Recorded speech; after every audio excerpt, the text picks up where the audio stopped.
And here I was getting ready to make a video on how I thought E3 was going to get canceled, and we got the confirmation earlier today that it has been officially canceled with no really surprise from probably most of the gaming community. Everyone kind of expected, but let's talk about it and kind of what E3 meant to the gaming industry and how it's probably not going to come back if they couldn't do it this year.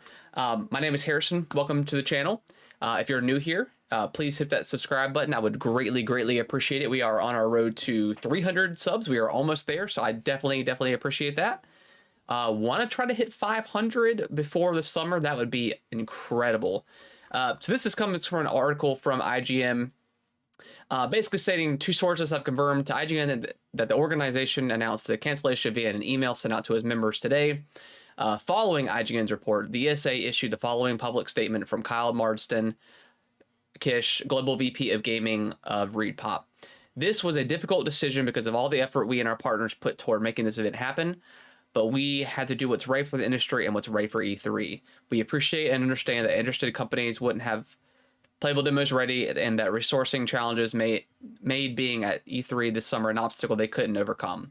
For those who did commit to E3 2023, we're sorry, but we can't put on the showcase you deserve and that you've come to expect from ReedPop's events experiences. So ReedPop also does PAX and stuff like that. So they're a pretty good group for putting on events. But yeah, I just think it comes down to companies realize, especially during COVID and even prior, how Sony hasn't been part of E3 in a long time. Nintendo's barely been a part of it, and Xbox has their event center right beside where E3 is usually held. So while they're not necessarily a part of E3, they have they'll do their Xbox Showcase or Xbox Direct now is what they're calling it, and then I believe they still had some space on the floor, but for the most part, the big three companies weren't really a part of E3. Sony usually does their state of play during the week to kind of create hype and be a part of it, but not really being a part of it. But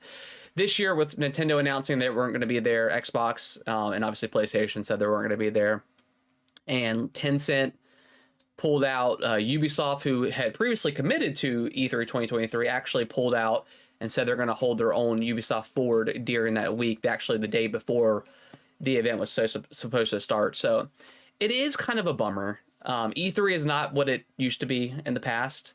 As far as like what I've never been, but as far as like the show floor and what I've seen, on YouTube and coverage and stuff, it's just not quite been the same.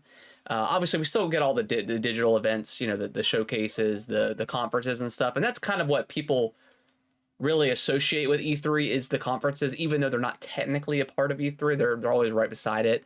And then, they'll have their games on the show floor.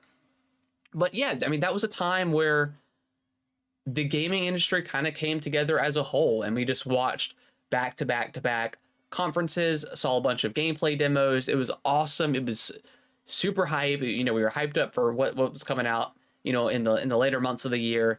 And ever since E3 kind of dropped off, we really haven't gotten, or at least for me, haven't gotten that feeling of that E3 kind of vibe. I know Jeff Keighley's doing his thing with the Summer Games Fest.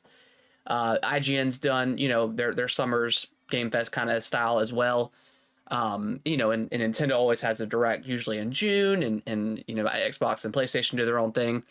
But it's always nice when everyone kind of comes together and does a really cool show, and we just get back to back things. And I think companies also realize that if Xbox has a showcase on the Sunday night and then Monday night Nintendo has theirs and then Sony has theirs on that Tuesday, you don't really get a lot of eyes on one necessarily game. It's always on to the next stuff. So I can get where companies are coming from. They don't want to spend millions of dollars to be at E3 when they can just hold their own showcase and all the eyes are on them in that moment. So I get why E3 is slowly becoming irrelevant and really is now since it's canceled. And I don't know if I highly doubt they even try to organize something next year if they couldn't do it this year.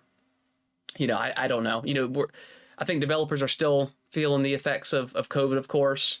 But 3 years out, I just don't know if E3 is going to survive this. And again, it's a huge bummer because I always loved that June time period of just 5 days of conferences and game demos. It was really a really great time. So rest in peace, E3. If you are truly gone, you were very important to me in the past, and I loved every second of it. And you'll be missed. Hopefully, Summer Games Fest can maybe be that step up with E3, and we get some really cool stuff there. Because I think that's the biggest problem with Jeff Keighley's events is there's some cool games, but there's also a lot of like kind of mediocre stuff. Like last year, they ended with The Last of Us Part 1 remake.